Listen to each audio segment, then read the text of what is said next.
Hello. Welcome to the audiobook series of Law School Buddy. Today's reading will cover Title II of Contracts, the general provisions and essential requisites of contracts under the new Civil Code of the Philippines. Let's begin. Title II, Contracts. Chapter 1, General Provisions. Article 1305. A contract is a meeting of minds between two persons, whereby one binds himself with respect to the other, to give something, or to render some service. 1306. The contracting parties may establish such stipulations, clauses, terms and conditions as they may deem convenient, provided they are not contrary to law, morals, good customs, public order, or public policy. 1307. Innominate contracts shall be regulated by the stipulations of the parties, by the provisions of Titles I and II of this book, by the rules governing the most analogous nominate contracts, and by the customs of the place. 1308. The contract must bind both contracting parties. Its validity or compliance cannot be left to the will of one of them. 1309. The determination of the performance may be left to a third person, whose decision shall not be binding until it has been made known to both contracting parties. 1310. The determination shall not be obligatory if it is evidently inequitable. In such case, the courts shall decide what is equitable under the circumstances. 1311. Contracts take effect only between the parties, their assigns, and heirs, except in case where the rights and obligations arising from the contract are not transmissible by their nature, or by stipulation, or by provision of law. The heir is not liable beyond the value of the property he received from the decedent.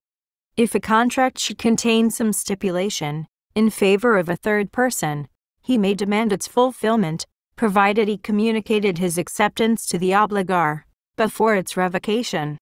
A mere incidental benefit or interest of a person is not sufficient. The contracting parties must have clearly and deliberately conferred a favor upon a third person.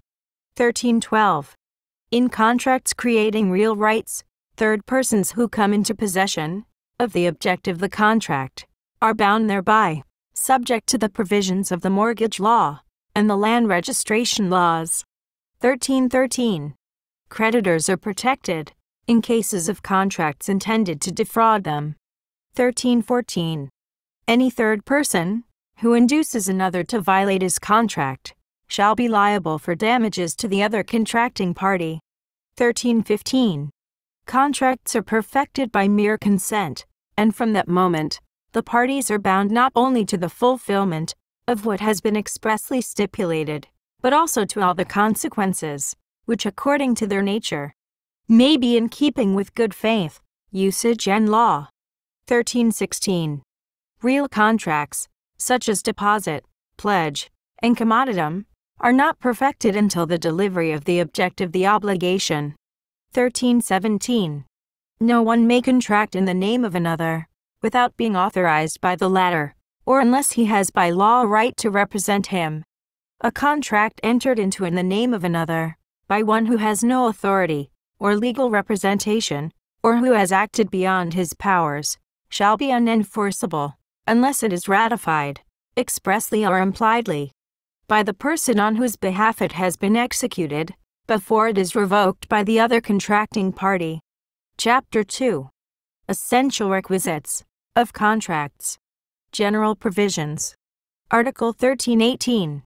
There is no contract unless the following requisites concur. 1.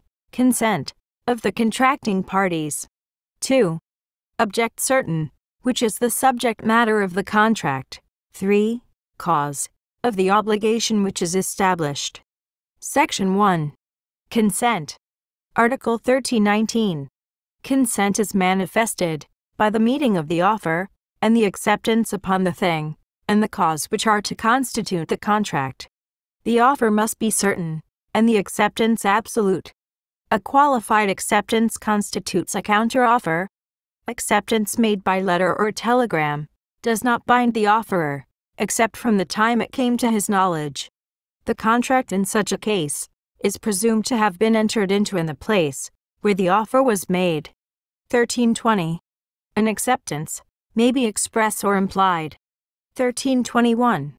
The person making the offer may fix the time, place, and manner of acceptance, all of which must be complied with. 1322. An offer made through an agent is accepted from the time acceptance is communicated to him. 1323.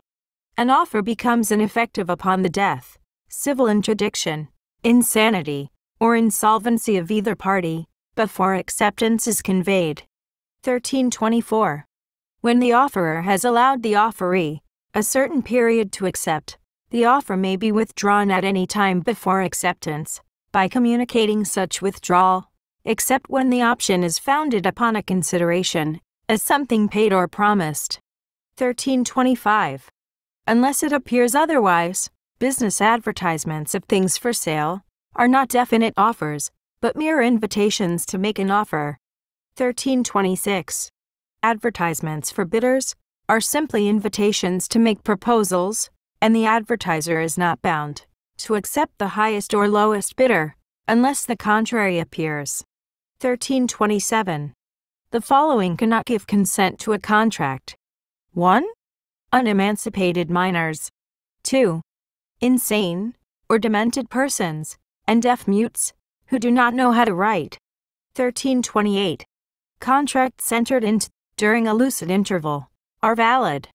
Contracts agreed to in a state of drunkenness, or during a hypnotic spell, are voidable. 1329.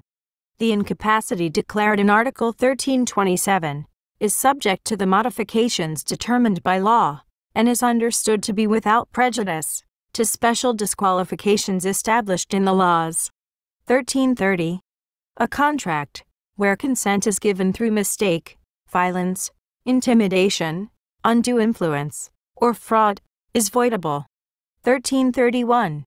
In order that mistake may invalidate consent, it should refer to the substance of the thing, which is the object of the contract, or to those conditions, which have principally moved one or both parties to enter into the contract. Mistake as to the identity or qualifications of one of the parties will vitiate consent only when such identity or qualifications have been the principal cause of the contract. A simple mistake of account shall give rise to its correction. 1332. When one of the parties is unable to read, or if the contract is in a language not understood by him, and mistake or fraud is alleged, the person enforcing the contract must show that the terms thereof have been fully explained to the former. 1333. There is no mistake if the party alleging it knew the doubt, contingency, or risk affecting the object of the contract. 1334. Mutual error as to the legal effect of an agreement, when the real purpose of the parties is frustrated, may vitiate consent. 1335. There is violence when, in order to wrest consent, serious or irresistible force is employed. There is intimidation when one of the contracting parties is compelled by a reasonable and well-grounded fear of an imminent and grave evil upon his person or property, or upon the person or property of his spouse, descendants or ascendants, to give his consent. To determine the degree of intimidation, the age, sex and condition of the person shall be borne in mind.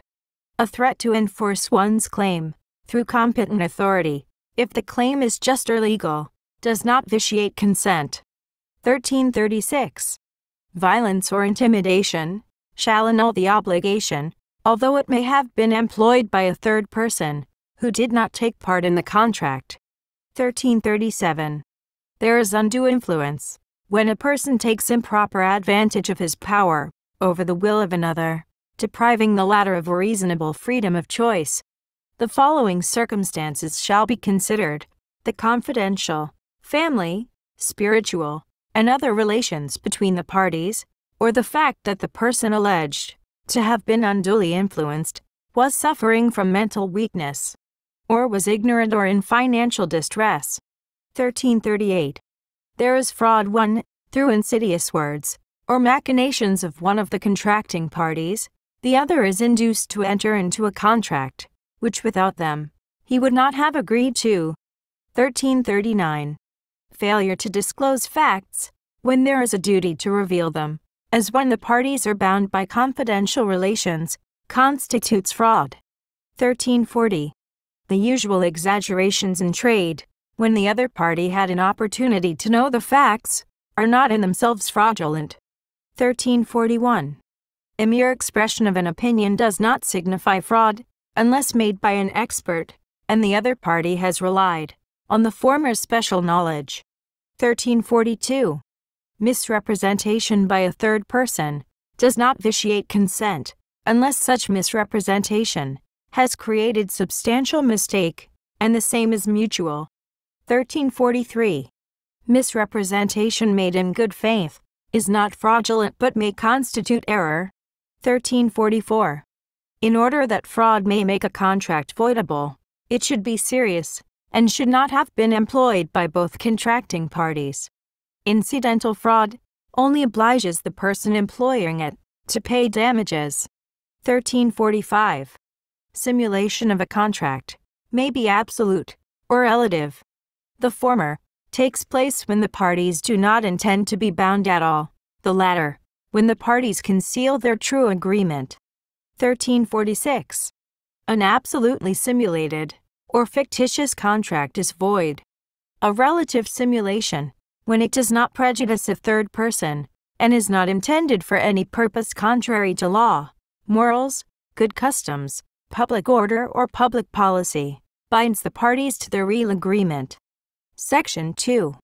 Object of contracts. Article 1347. All things, which are not outside the commerce of men, including future things, may be the object of a contract. All rights, which are not intransmissible, may also be the object of contracts. No contract may be entered into upon future inheritance, except in cases expressly authorized by law. All services, which are not contrary to law, morals, good customs, public order, or public policy may likewise be the object of a contract. 1348. Impossible things or services cannot be the object of contracts. 1349. The object of every contract must be determinate as to its kind. The fact that the quantity is not determinate shall not be an obstacle to the existence of the contract, provided it is possible to determine the same, without the need of a new contract between the parties. Section 3. Cause of contracts. Article 1350. In onerous contracts, the cause is understood to be, for each contracting party, the prestation or promise of a thing, or service by the other. In remuneratory ones, the service or benefit which is remunerated, and in contracts of pure beneficence, the mere liberality of the benefactor. 1351. The particular motives of the parties, in entering into a contract, are different from the cause thereof. 1352. Contracts without cause, or with unlawful cause, produce no effect whatever. The cause is unlawful if it is contrary to law, morals, good customs, public order or public policy. 1353. The statement of a false cause in contracts shall render them void, if it should not be proved that they were founded upon another cause, which is true and lawful. 1354. Although the cause is not stated in the contract, it is presumed that it exists, and is lawful, unless the debtor proves the contrary. 1355. Except in cases specified by law, lesion or inadequacy of cause shall not invalidate a contract, unless there has been fraud, mistake or undue influence. And that is the end. If this audiobook has helped you, please like our video and subscribe to our channel. For more topics on obligations and contracts, please check out Law School Buddy YouTube channel. Thank you so much.